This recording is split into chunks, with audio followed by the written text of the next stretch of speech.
kicked off the force. What I do is I hunt down idiots who jump bail. You are a bounty hunter? Yep. As much as it pays me to say this, I gotta take you to jail. I'm just gonna jump right into it and tell you that this is one of those movies that Hollywood just spreads its ass, shits out a turd, and they have managed to sell it because they carved the name of some famous actor or actress in it.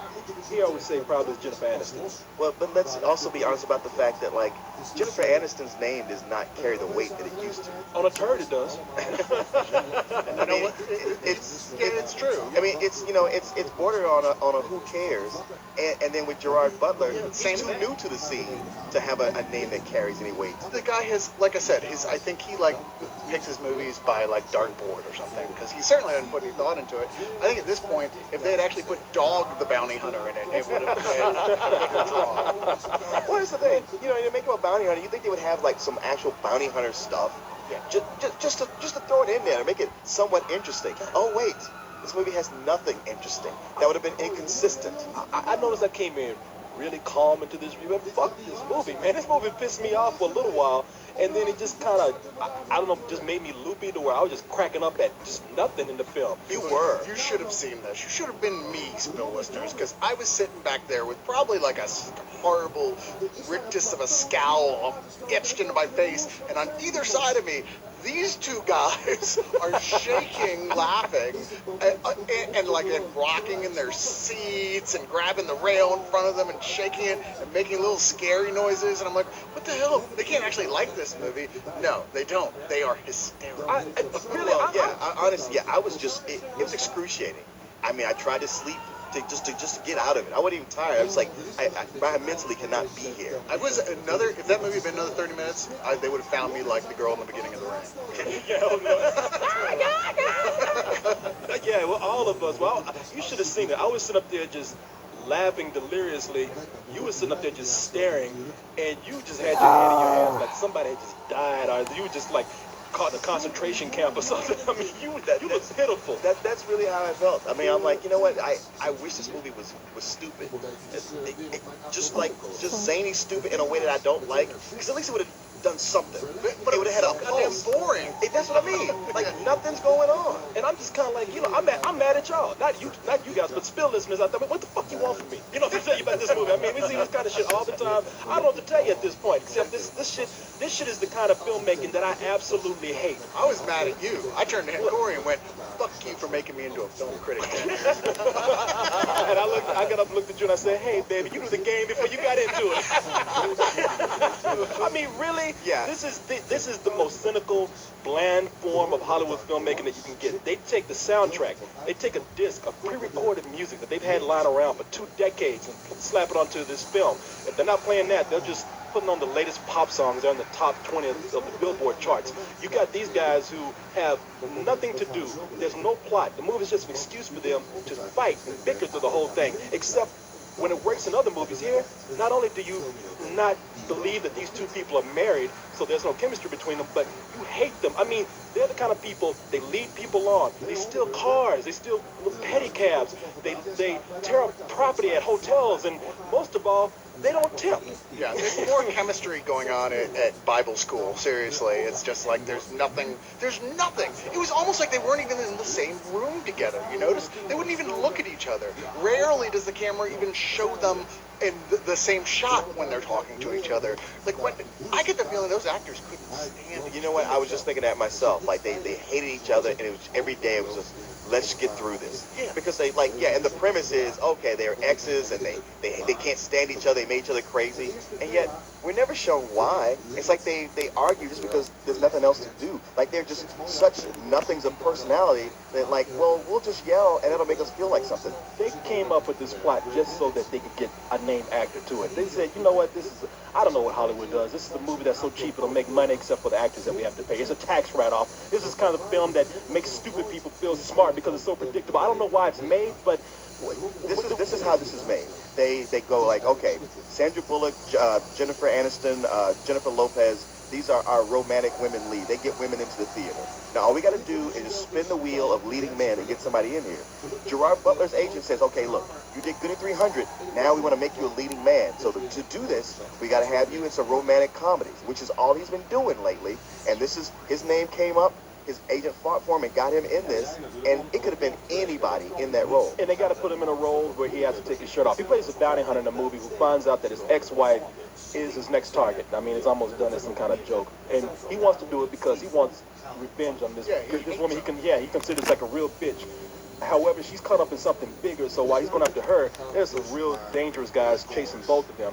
And really, who gives a shit after a while? You know, when you say it like that, it sounds like it could be something. I know I've seen movies with a similar plot before that did work. It's just that, like, this big story that she's after, she's playing Lois Lane, from the Lois Lane School of Journalism, where they way overpay their journalists. She's wearing clothes she could never afford. And lives in an apartment she could never afford. And she walks around, her whole style of journalism is to just wear tight skirts, really high heels, and find some schmo on the streets to do all the work for her. But the story, when it comes down to it, it's like, it's not that big of a story. I'm sorry. No, it really isn't. And there's not enough to go on for her to be as excited about it as she is. In fact, the story has that part of it. Like the actual, I suppose there's a plot going on there. I mean, did they ever even say what the actual crime was that had been committed? Because I don't think they did. It just gets lost. And there's even We a slept point through that where, part. well, no, see, I didn't actually fall asleep. I was in too much physical pain to fall asleep at that point. It was like a toothache that wouldn't go away, let me fall into dreamland. There was a point that they're chasing down this character, right, that they just kind of stumble upon anyway, who's like running from, oh God, and they catch him, what do you know, and they're having to torture him to get the information out, and nothing. He's just a caddy who overheard some shit at the club who happens to know where this other guy works. And here's how the movie plays out. Here's how predictable it is. When they're on that golf course, what happens next? Of course, you get a wacky chase scene with a golf cart. Jennifer Aniston's running after people in a golf cart, and they fall into a pond. And somebody's got to run in front of a bunch of people hitting golf balls who, of course, don't look up before they hit their golf It ball. never stops swinging. Well, that's because there are a bunch of country club assholes who couldn't be bothered. No. To not hit people It wasn't a black man running in front of them. No, it was worse. It was Gerard Butler. That's what they're like. Oh, look, it's Gerard Butler. Well, he looked Hispanic from a distance. I mean, if you get the right two people together, and maybe someone who like says, okay, I know that this is bullshit, but I'm going to try to make something out of this plot, you could actually have something that's funny, because nobody cares. We've seen everything before. We're not trying to like talk about this movie because it's just so trite, but here, you can't tell what's happening, and really they are trying to fill space, and they're filling the space with shit that is just not funny. I get the feeling that Jennifer Aniston knew exactly what she was doing. She was like, look, I know I'm fine as hell. People come see me no matter what. I'm getting some money. I think Gerard Butler was the one who's coming on the set and trying to make something out of this shit. She's like, but you just settle down, okay? Do you realize you in some bullshit? We got to talk about this. Bye. What do you want to say?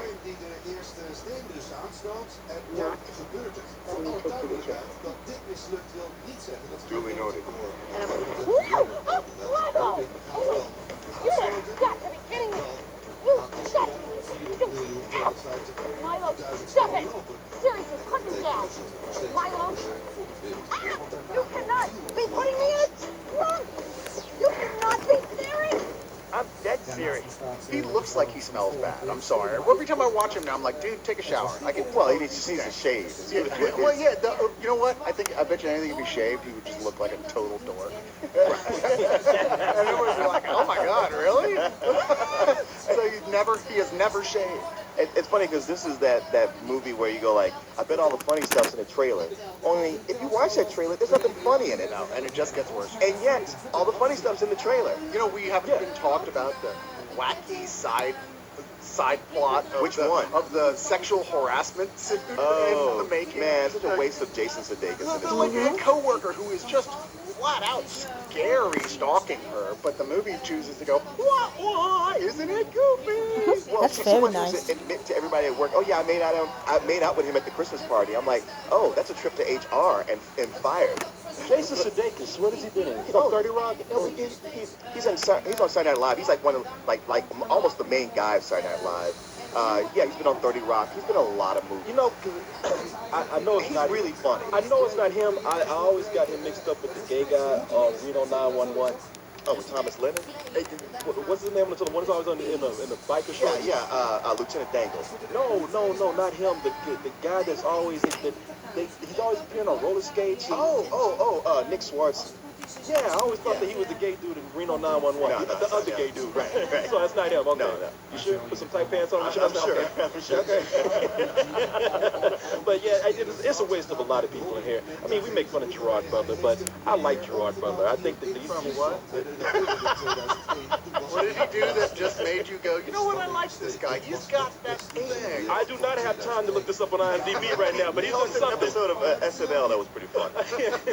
That doesn't count. Even Garth Brooks was funny on Saturday Night true. Live. And notice I kept sitting up and saying, don't say 300. But you bring up a good point because Gerard Butler is still carrying that for 300. People go like, oh yeah, I like that guy. But if you hold him down and say like, from what? They're gonna all go, And even in 300, it wasn't even really him. No, I mean, no, it was it was all he was CGI. half CG. Yeah. Even his muscles were CG'd. Yeah. You know, I mean, come on, really? You watch? Yeah, that's when you think about 300. What you liked about it, you go, oh yeah, it was Gerard Butler all the way. He carried that film.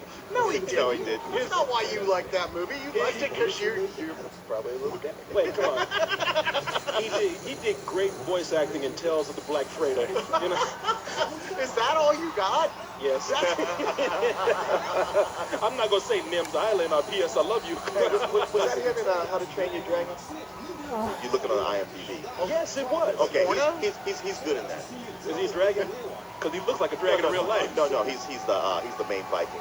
Okay. All right. No. Okay. No. Well, see, there you go. He's all right when he's doing cartoons. No, see, if we get the Gerard Butler Saturday morning cartoon show, then we love this guy. No, he's not. Let me just say this. What a talented performer Gerard Butler plausibly is. I do think I can. The kid's got moxie. I can tell it now. He's got potential, and he's gonna do something great. You laugh now, but you just wait. You just wait. I'm waiting. I've been waiting. And look, Jennifer Aniston, say what you will, but she looks hot. If nothing else, I was staring at her ass throughout most of the movie. Yes, you know what? A movie like this makes you sexist, okay? Because when there's nothing else going on, you're going to look at a chick's tits and ass. Well, probably part of the reason. See, you can't even say it because you're thinking about that ass right now. You staring at her ass so much because the camera was up it half the time. I mean, they really went out of their way to go look how sexy she is. I love the fact that she gets into a. This is the thing about her character though. She's not even sexy on one level because you're going, yeah, she's hot, and then she acts like such a cunt. All that you're just like, wow, you went there. I'm sorry, she's the very definition of one in this movie. I'm like, what are we supposed to like about this girl? There's a part where she gets into a pedicab and tells the guy, oh, I don't actually have any money. Do you mind, just give me the ride anyway? He's like, yeah, you know what? Why don't you just flash me your tits and we'll call it even.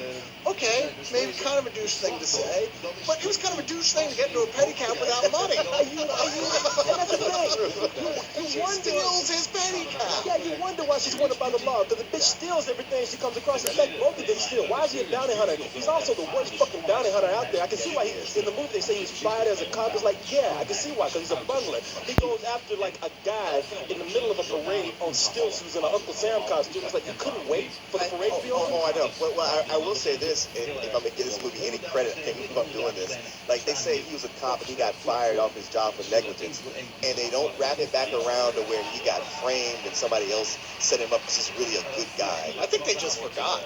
Like I said, they never even explained the crime itself. Oh, yeah. The core, plot thing of the movie, other than, will they get back together? Well, duh. They never even explained what the crime was. You're like, wait, what? Okay, so why did we even watch that freaking movie?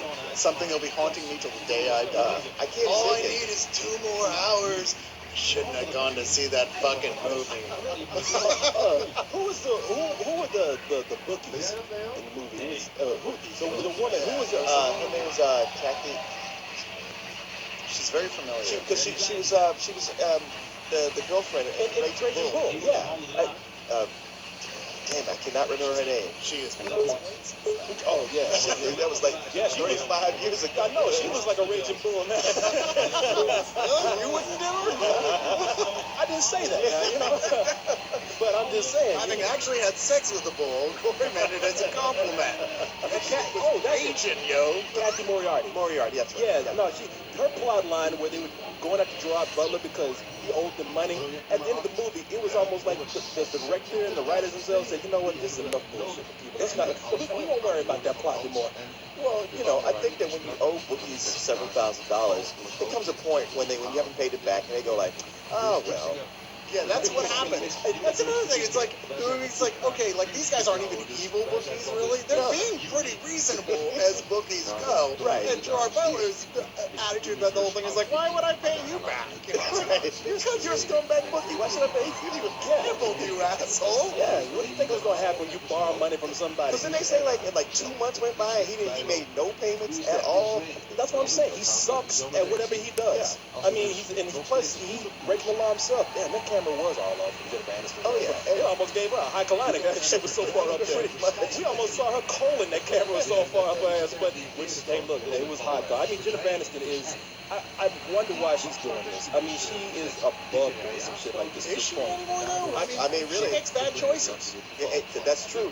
The other alternative is for her to be on Cougar Town. So that wouldn't really be a step up either. Yeah, I guess you take off the cover of People magazine off the set of Friends. She just lost as a motherfucker. I do like how all our movies are about how guys are breaking up with her. like in movies and in real life, you just can't keep a man. Hey, is she trying to say something? And I have to say, this movie, you can tell how safe this movie's trying to be. And what I mean by safe, I mean shitty. I mean, it's one of those scripts. Yeah, well, because it is one of those scripts where they're just saying, we know that this is trash, but it's the trash that a lot of people don't like because, like I said, it makes people feel smart. Or it's just an easy laugh. I mean, some people go see movies because they already want to know what's going to happen. They want to go into it with the expectation how it's going to play out because, yeah, as you said, it feels safe that way. There's not any surprises. They can go through, yeah, it's the same reason people like sitcoms for so long, sure. Like the old school. It was the same episode every goddamn week on Three's Company, but people still tuned in every week. I know I did when I was 12. I mean, yeah. And you know something? You're right about that, and it does that to the point where, you know what? For the people who are responsible for bullshit like this, that 60-year-old grandmother, the one decent thing I can say about this movie is, baby, it's safe for you. I mean, it's violent, but no one gets killed in a violent way. All the mob violence and the crime violence is comic. I mean, they do not want to kill anyone in this movie because they want they want as many people, the lowest common denominator of people who come see this audience to come see this and not be offended and tell their people like, oh yeah, you can bring anybody to this because it won't be that They'll offensive. say, oh, it was fun. And it also teaches you that if your husband did used to throw you to the ground or lock you in a trunk, he just did it because he loved you. Yep. Don't see him as a bad guy. Yeah, I really hate the movie. Yeah, I really hate the message this movie is sending out because it makes it seem like, oh, if I want to abuse my wife, I just become a bounty hunter. Oh, yeah, I got a safe outlet right here. Well, she does actually have to jump bail first. That's kind of important. You can't just go around. Detail. You can't go around throwing her. I'm a bounty hunter now, bitch, and throwing the trunk, but she didn't actually do anything. I mean, that's all you gotta do. Can't you see I mean, it's sad, but I can see the husband showing up at the precinct, with a black eye, tooth missing, bloody lip. She tried to run. She tried to jump bail. No, I just shut up. But man, really, I feel kind of stupid even going on so long for this. But the people who's gonna see this movie, they're gonna see it and they're gonna have a good time. And nothing we can say is gonna change that for you. You're gonna like it because it's just that kind of movie. Well, I hope the theater catches on fire while those people are watching. And Leon will be there with chains locking the doors. I'm sorry, but I'm doing this for the greater good of humanity. But wow, Maybe if that happens all across the country, all across Texas at least, you get some textbooks that are historically accurate. But other than that, yeah. But if you have any appreciation for film whatsoever, you appreciate things like plot, story devices that make sense, good acting, anything. You're gonna look at this and say this is trash. We saw a woman come out tonight who I know just by looking at her, she's the kind of woman to go see these kind of movies and come out and be like, oh, that was cute. She came out and said, that was the big stinky. That movie still stinks out here. But that's the thing, though, is that's where I disagree with you, because that woman and several other people I saw come out who are totally the target audience for this movie, and usually like these kind of things, didn't really like it, because they're not, there are a lot of things, but they're not complete idiots. They can tell when these two actors don't even like being on screen together, and there was nothing there to enjoy. And you know what? You're right. This might be that rare film that comes out every now and then where you think it's for that audience, and even that audience who don't discriminate against anything comes out and says, that was some shitty shit. I don't think it's all that rare. I think it happens quite a bit. Yeah, maybe we're just like, I will admit, maybe we're just kind of jaded now to where we look, maybe we're a little snobbish now. We look down on people. We blame them for these kind of movies, but There's they're a not lot that of bad. times these movies come out, we go like, oh, I'm sure it'll do well. And then they don't. They debut at number 8, and then they disappear. We never see them again. I think this will be one of those movies. I mean, the worst thing about this is they're not even ballsy enough to try anything that I can hate in it. Right. It's just so, as you said, completely inoffensive, that is completely dull. There's absolutely nothing of worth here at all. And in and of itself, that makes it even worse than a film, that would try hard and fail. Yeah. To me, I agree with you. It was one of those movies that came in early and ranked as a some old bullshit. And I just wanted it to do something, just one really offensive thing, so I could go, I can't wait to get this to fuck you. And it didn't have the balls to do it. No, it's almost offensive, and it's how safe it is. But man, hey people, you know what I'm gonna say. This is some bullshit. Yep. I'm gonna go so far as call to fuck you. Actually. Really? I will, because of what I just said. I was like, you know what? It's because And you know what? I knew if one of us was gonna do it, it would be you. It's because they didn't. It's because they literally didn't try. There was no effort in this film at all. It is a complete waste of celluloid. There's not one entertaining moment in this entire film. Dude, I agree and I with say you. fuck you to the people who paid for this. I say fuck you to the actors for deciding to be in it, and an extra special fuck you to the director and writer who, God knows, you should have known better. Really, you should have known better, and you're just making the world an ugly place. Right now he's looking at you like, not for this fat check, bitch. I was trying to look up the director a little while ago. I don't think it's anybody who directed this bullshit. Andy Tennant, who let's see what he's done before. Sweet Home Alabama. He did Hitch. That's what it was. From the director of Hitch. That's what they kept saying. That's why I was surprised at how bad this was. Yeah, because Hitch is actually kind of a cute movie. Oh, Yeah, Hitch is good. Oh, wait a minute. Here's he did one that we despise. Fool's Gold. Oh, we did despise that. Oh, this guy's This guy public just enemy got- number one here. He just got lucky. Well, Hitch had the advantage of one Will Smith, who even in his worst is still pretty fucking charming, and a decent script. Because it really did have a pretty decent script. Obviously, the director doesn't have the ability to turn a mediocre script into something that's worth watching. No, it really relies on the actors and actresses, and like I said here, these people, we don't know what's going on with them, but they got nothing. They got zero together on Jennifer them. Aniston pretty much plays the same person all the time, and she never seems like a fun person. I've never seen her in something where man, outside of her being hot, she'd be a fun girlfriend to have. Yeah, no, I never get that feeling. Yeah, she'd be that girlfriend who would be scowling that you hang out with your friends too much, and you don't want to do the stuff she wants to do. Drag you out of the strip club. Yeah, explains a lot. Hey, Jennifer, I hear they're hiring at Cougar Town. Better hurry up. Right? Yeah, because it ain't gonna be on that much longer. Yeah, Desperate Housewives is going to be wrapping up soon, and those slots are going to get filled. Now- Literally. I will say this. I did have a good time in this movie. Thanks to that dude that was in the back. I swear that there was a guy who was in the back who was wearing a top hat and had a big, long, snidely whiplash mustache, because there was one guy in the theater Who was laughing? and when he laughed, it wasn't just a laugh, it was... Well, maybe that was somebody who was he set this up to torture the audience. like we were all tied to the railroad track watching that movie. It was just so strange sounding. I thought someone was turning into a werewolf back there. What the hell? He had this scatter shot, laugh like that. Oh, what the fuck was that? Actually, you know what? I think he might be right. Leon might be right. I think that guy actually saw us suffering in the front row, and he's like, my plan is working. Well, he's got a big white cat on his lap. He's all, so my nemesis at spill.com is suffer for this. It was come on ass. I will bring them down. There was even one part where I looked over at Leon, and he had his hands in his hand. He was just breaking down. And the guy, you guys, I'm telling the truth here. You heard in the background, And that's when I had to laugh. It's the only laugh I got in the theater the whole time. Yeah, I tell you, Come On Us took his life